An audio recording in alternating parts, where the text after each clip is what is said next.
Hey everybody, Sheri Keffer here, and I am back today with Clay Cranford. Hey, it's good to have you back again. Thank you. And he is a sergeant in the Orange County Police Agency and has two boys, a dad, husband, all of that. And we have been looking at how parents can provide more safety measures in this digital time, right? In this digital world. And so I actually heard about you, funny enough. I was in getting my hair done, right? And here are these gals that are stylists, and they are talking up Clay because one of them had just gone to one of your workshops, seminars, and she was like, oh my goodness, there are so many things I didn't know.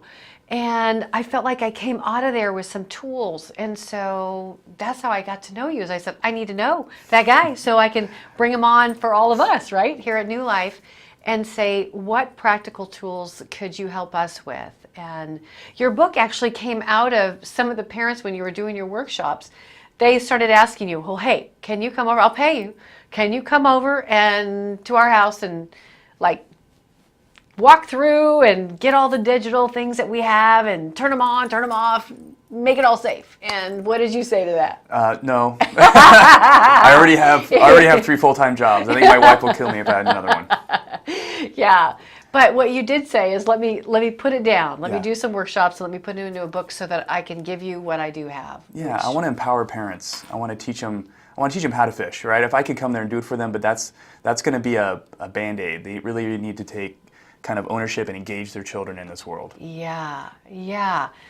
Big stats. What are some of the big stats that even caused you to want to do this in the research that's been done on this topic? Yeah, when I was researching my book, I found that several studies, and one that was really impactful was that 80% of parents are not talking to their children about how they should be using the internet, and that's actually what teens are self-reporting. So they asked teens, "Has your parent talked to you?" and they said no. And so it's 8 out of 10.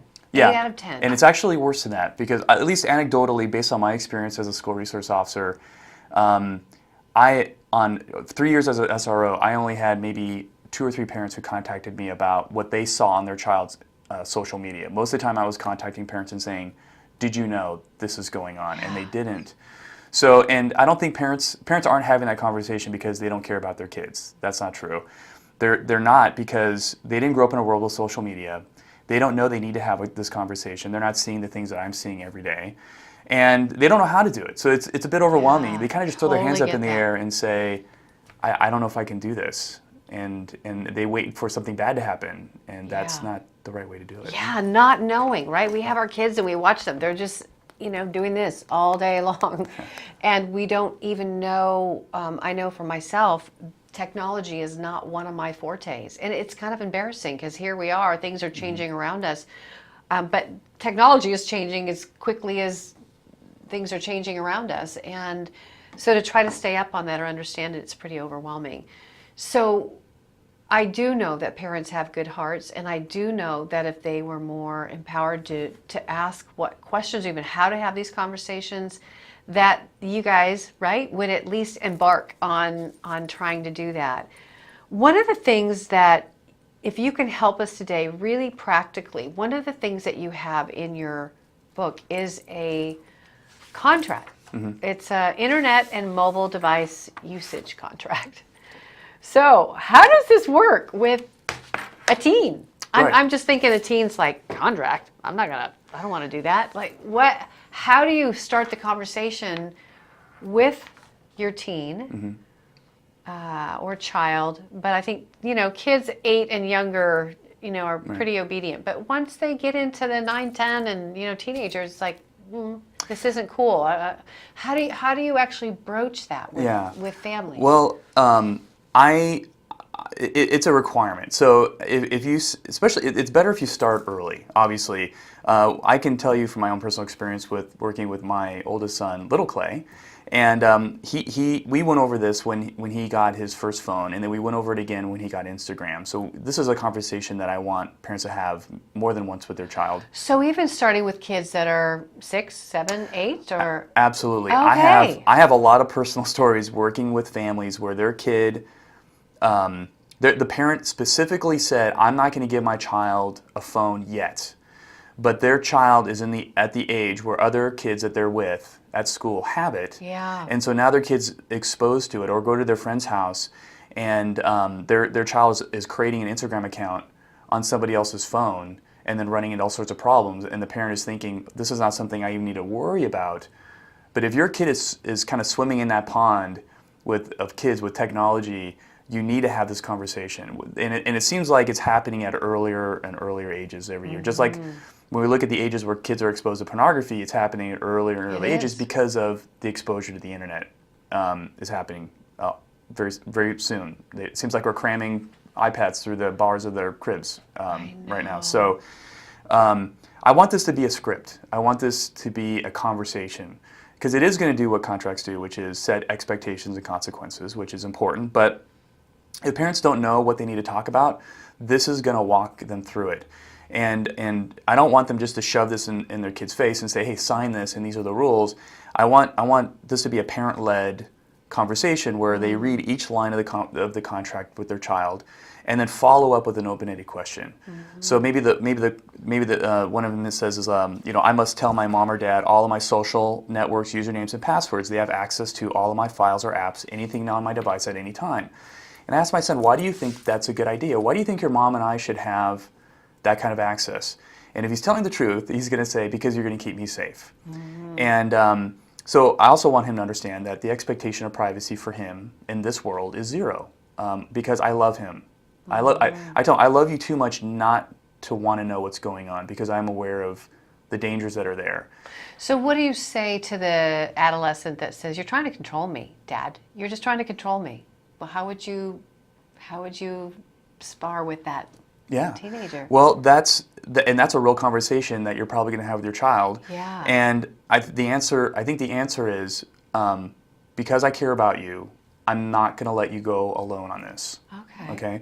And you can pull up that Zachary Reader story. There's more than a couple examples of where children find themselves in situations. Now, I monitor what my child or my children are doing online, and do they know you're monitoring them? Yes. So that's another piece of this, because what's your philosophy on parents letting their kids know they're monitoring them? I've had some parents come to me and go, I don't want to let my kid know I'm monitoring them. And there's some kind of conflict in there for me with that, because I think it actually installs some deception. I think it's okay to monitor, of course, but to let them know you're doing it, I think is more honest. I mean, what are your thoughts on that? I completely agree. In fact, I installed an application on my son's phone and computer that allows me to see everything. And I even showed him the parent portal. On the computer, I'm like, hey, this is my point of view. I can look at all the text messages you send. I can see all the websites you go to.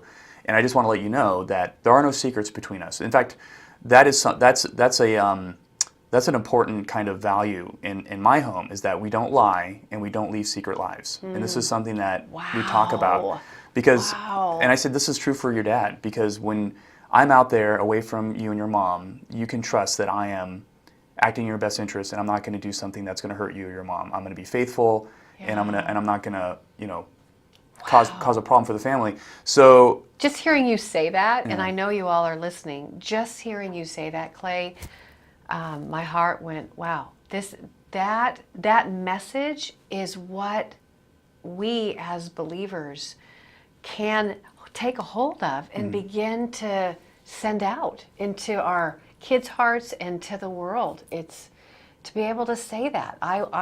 There's no secrets here in our home, right? And so much of the stuff that happens to us and the stuff that we get harmed with is because there were secrets, that things were being done in our house or things were being done at school, and so just saying, hey, we have an open portal here. There are no secrets between us. It's about keeping us all. I'm not holding secrets from you, right? Yeah. My wife she can pick up my phone and look at anything that I'm doing on my phone, my web history, anything, because that's great. That's integrity. I honor her and my children. So, and I tell parents too, if you're gonna do this, then you need to thicken your skin a little bit, because you are kind of going to be in on these conversations that your children are having with their friends and remember when we were kids and the kind of nonsense that we talked about. And so I tell parents that you need to kind of decide what is okay for you and what's not. And I've had some gentle conversations with my son about some of the imagery that I've seen people post on his Instagram that they posted.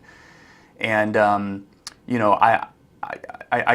best advice is decide what hill you want to die on as a parent. Yeah. But you need to be kind of sensitive to the fact that you are in their place, in this kind of place where they're talking to their friends. Yeah.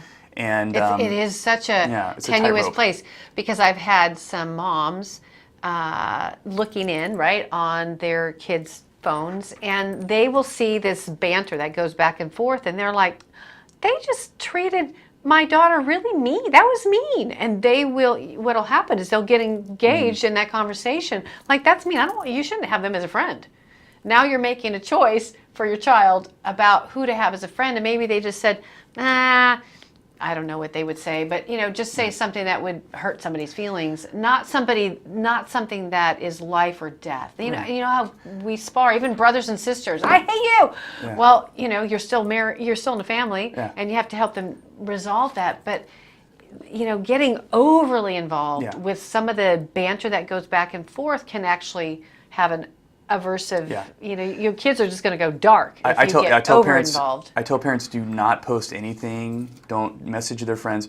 But what a great parenting opportunity that you have to help develop some coping skills and some strategies with your kid. Hey, I saw what this person said to you online. How does that make you feel? Like, is this a friend? Like, do you see them every day at school? What are your thoughts? How you plan on tomorrow at school? What's going to happen when you see this person? I mean, help them. How do you feel? What do you think about that? Yeah. And it's a great way to ask conversations and do some parenting, right? Exactly. If we're not providing those coping strategies, kids are going to look elsewhere for how they're going to deal with these issues, and it's going to be a disaster because they're not getting good advice from media, from their friends, from popular culture, because popular culture says that if someone's being hurtful to you, you should be hurtful back to them.